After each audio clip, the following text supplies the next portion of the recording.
Former Wyoming Congresswoman Liz Cheney, who has been campaigning for Vice President Kamala Harris. Welcome back to Face the Nation. Thank you. Great to be with you, Margaret. I have a number of questions for you, but I do want to start where I left off with Senator Vance. He responded to your characterization of him as a misogynistic pig by attacking your father and his role in the Iraq War. Donald Trump has also done so. Do you care to respond? Look, I think that they are doing everything they can to try to distract from the fact that the people who know Donald Trump best, including retired four-star Marine General John Kelly, who is a Gold Star father, have come out and said very clearly and very directly to the American people that Donald Trump is not fit, that Donald Trump himself, standing near the graves of our fallen service members, says things like they're suckers and losers. We all watched on January 6th when Donald Trump sat in the dining room next to the Oval Office for hours, and watched people with his flags and his name, a mob he had sent to the Capitol. He watched them brutally beat police officers and invade our Capitol. His own vice president's not voting for him. His chiefs of staff aren't voting for him. Secretaries of Defense, National Security Advisor. So, you know, this is completely unprecedented. I don't think, certainly in my lifetime, probably in American history, have you had a situation where so many top officials of the former president are saying they won't vote for him. Yeah. And I think, you know, we're going to hear continued assaults and rhetoric from Donald Trump and J.D. Vance to try to cover that up. But at the end of the day, it's desperation. The American people are much smarter than that, and they see through it, I'm confident. Given how outspoken you have been, are you concerned about your personal security if Donald Trump wins this election, as he well may do?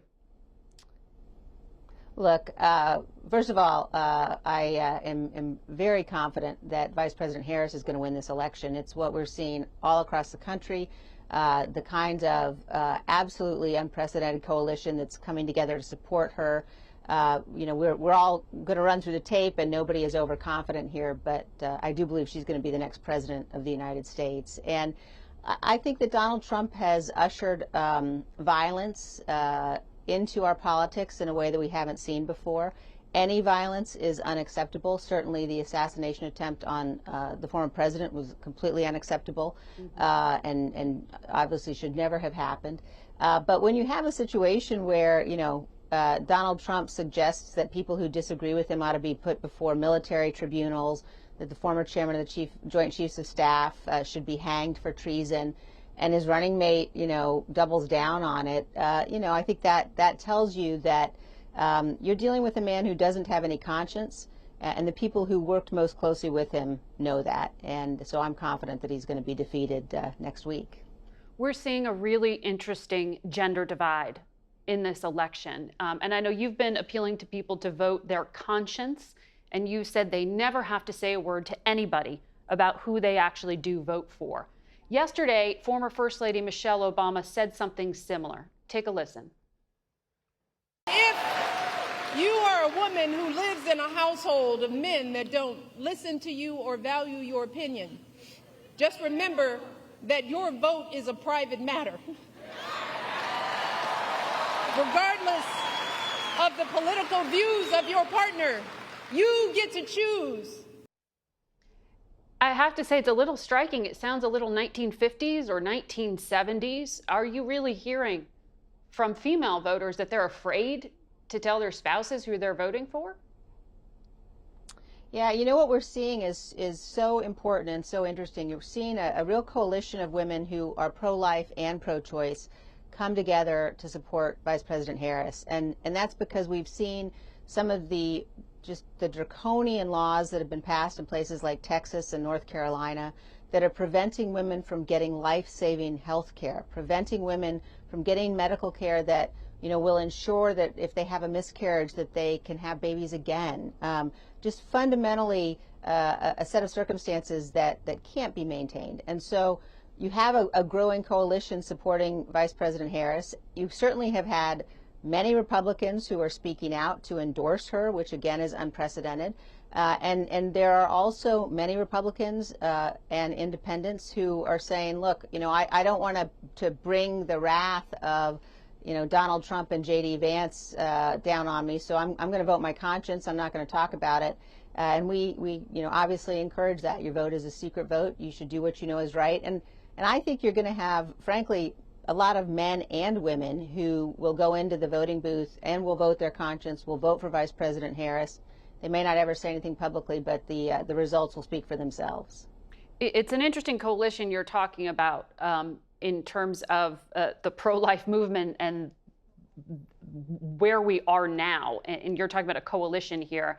How do you explain to someone at home who may agree, as you do, with the pro-life position that abortion is murder, and reconcile that with putting that conviction aside and voting for Vice President Harris? How did you do that?